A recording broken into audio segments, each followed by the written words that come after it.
आजचा विषय आषाढी एकादशी.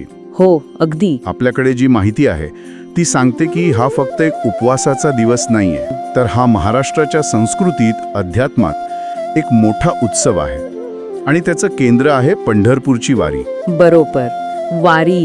ही वारी म्हणजे काय? म्हणजे आपण ऐकतो हजारो लाखो लोक वारकरी मैलोनमैल चालतात. अनेकदा तर अनवाणी पायांनी चालतात पंढरपूरला विठ्ठलाच्या दर्शनासाठी. हो. तर ही श्रद्धा आहे हे समजून घ्यायचा प्रयत्न करू. एवढी ओढ का असते लोकांमध्ये? आणि हे बघा, ही फक्त शारीरिक पायपीट नाहीये, म्हणजे चालणं एवढंच नाहीये ते. अच्छा. वारी म्हणजे एक काय म्हणतात त्याला, एक सामूहिक अनुभव येतो. सामूहिक अनुभव म्हणजे बघा, यात हरिपाठ असतो, संत ज्ञानेश्वरांचे अभंग सगळे एकत्र बसून म्हणतात. मग नामस्मरण असतं, विठ्ठलाच्या नावाचा अखंड जप. तुम्ही ऐकलं असेल, माऊली माऊली असा गजर असतो सतत. आणि या सगळ्या प्रवासात ना एक विलक्षण एकतेची भावना असते. आणि हेही ऐकलंय की पंढरपूरची वारी जगातली सगळ्यात मोठी नियमित होणारी पायी तीर्थयात्रा मानली जाते. इतके लोक, लाखो लोक एकाच ध्येयानं, एकाच श्रद्धेनं एकत्र येतात, हे खरंच अविश्वसनीय आहे. खरंच. आणि या वारीला काही आजची नाही, तर शतकांची परंपरा आहे.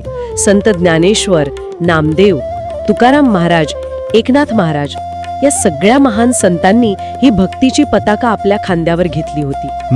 त्यांचे जे अभंग आहेत ना, ते म्हणजे त्यांचं तत्वज्ञान आहे, त्यांची विठ्ठलाप्रतीची ती तीव्र भावना आहे.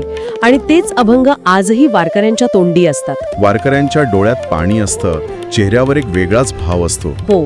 एवढे कष्ट घेतात ते चालण्याचे, ऊन पाऊस, तरीही चेहऱ्यावर एक समाधान दिसतं. कारण पंढरपूरला पोचल्यावर त्या विठोबाच्या मूर्तीसमोर उभं राहिल्यावर जे भावना असेल ना, अनेक जण सांगतात की इतक्या दिवसांचा सगळा शीण, सगळा थकवा कुठल्या कुठे जातो. अच्छा. जणू काहीतरी खूप मोठं मिळालंय, काहीतरी सापडलंय अशी भावना असते. संत तुकारामांची ती ओळ आहेच की हेची दान देगा देवा, तुझा विसर न व्हावा. हो.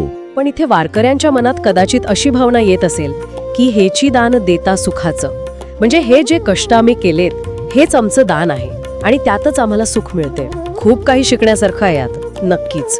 आणि या सगळ्या माहितीच्या आधारावर एक विचार येतो मनात. काय? की आजच्या जगात आपण बघतो माणसं किती वेगवेगळ्या कारणांनी विभागलेली आहेत. बरोबर.